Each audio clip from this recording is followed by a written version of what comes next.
Let's talk about going concern concept.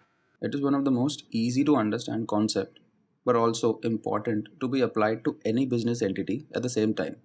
Going concern is an accounting term where a business entity is assumed to be in existence for a foreseeable future. It may sound something that is pretty much understood and is a little redundant to apply, but however, it does just a little more than that in accounting. Let's take an example.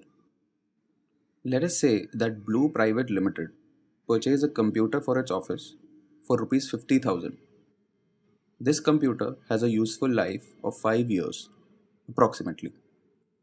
It means that Blue Private Limited will be using this computer for at least 5 years.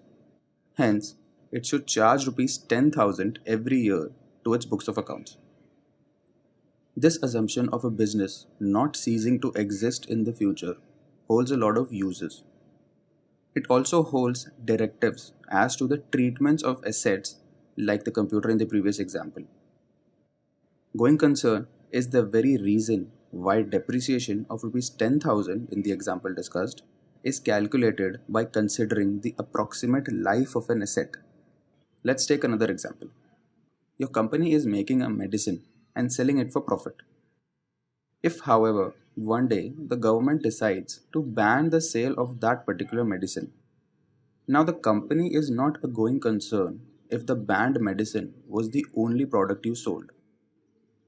If in case you sell other products as well, then the ban does not affect the state of your company to be a going concern.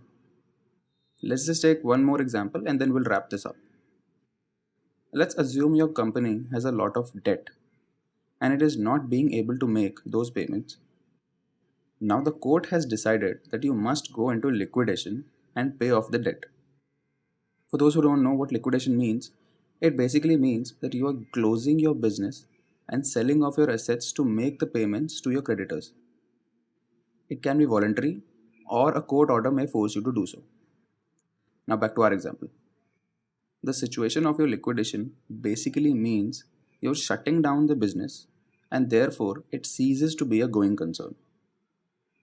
If your company makes the payment, however, before the order is passed, it would still be a going concern.